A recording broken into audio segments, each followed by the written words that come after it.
Menko Bidang Hukum, HAM, Imigrasi, dan Pemasyarakatan Yusril Issa Mahendra mengatakan peradilan kasus penyiraman air keras terhadap aktivis Kontras Adri Yunus tetap akan dilakukan di pengadilan militer selama tidak ada tersangka dari kalangan sipil. Menurut Yusril, selama Undang-Undang Peradilan Militer belum diubah, maka tidak mungkin kasus ini akan ditangani oleh pengadilan negeri. Namun, jika pada pengembangan ditemukan tersangka dari kalangan sipil, maka akan berlaku peradilan koneksitas sipil oleh pengadilan negeri, sementara prajurit TNI di pengadilan militer. Laporan itu akan dipelajari oleh penyidik Polri untuk memastikan apakah memang ada tersangka dari kalangan sipil yang terlibat dalam kasus Yunus ini. Kalau sekiranya memang ada pihak sipil yang terlibat dalam tindak pidana penyiraman air keras terhadap aktivis Kontras itu, maka tidak mau akan dilakukan penyidikan dan kemudian sampai kepada penuntutan secara koneksitas nanti. Karena ada sebagian melibatkan anggota militer dan pada sisi yang lain adalah orang-orang sipil. Hanya kemarin memang perkara itu sudah dialihkan dari kepolisian kepada POM TNI oleh karena memang tidak ditemukan adanya tersangka dari kalangan sipil. Tapi kalau sekiranya besok berdasarkan laporan-laporan dari berbagai pihak dan polisi melakukan penyelidikan dan memastikan bahwa memang ada tersangka dari kalangan sipil, mau tidak mau perkara ini akan menjadi perkara koneksitas, dan koneksitas itu sudah diatur di dalam KUHP baru dan juga diatur dalam Undang-Undang Pengadilan Militer dan dalam Undang-Undang TNI sendiri.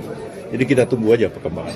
Tapi yang di militer tetap di pengadilan militer dan mungkin nanti ketika ada sipil di peradilan umum begitu ya? Ya, karena memang Undang-Undang Pengadilan Militer itu belum diamandemen sampai sekarang.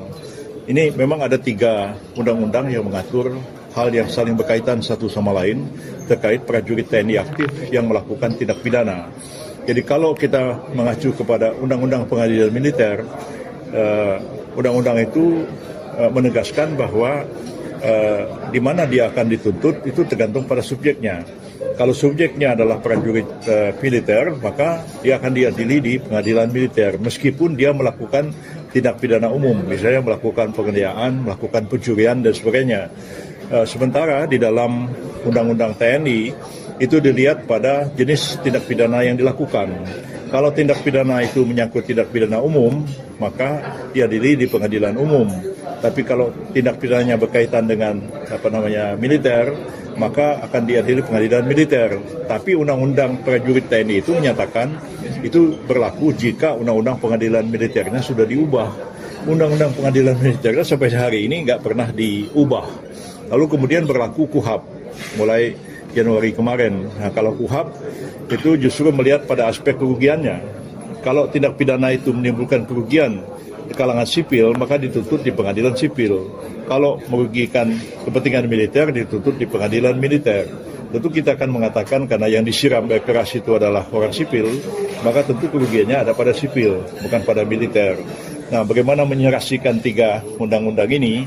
Akhirnya diambil keputusan bahwa sepanjang Undang-Undang Pengadilan Militer itu belum diubah, maka apabila pelakunya adalah prajurit TNI, apapun jenis tindak pidananya dikembalikan kepada pengadilan militer, dan karena itulah perkara ini dialihkan penyidikannya dari kepolisian kepada POM TNI. Nah, kalau sekarang misalnya berkembang lagi ada bukti-bukti baru bahwa ini melibatkan orang sipil, maka akan berlaku koneksitas dalam perkara ini. Lalu koneksitasnya terus dibawa kemana? Ya tetap aja yang militer diadili di pengadilan militer dan yang sipil diadili di pengadilan negeri. Jadi sebelum sepenuhnya KUHP berlaku terkait dengan masalah ini, terkait juga dengan undang prajurit TNI, yang terasa mendesak sebetulnya adalah mengubah undang-undang tentang pengadilan militer itu sendiri.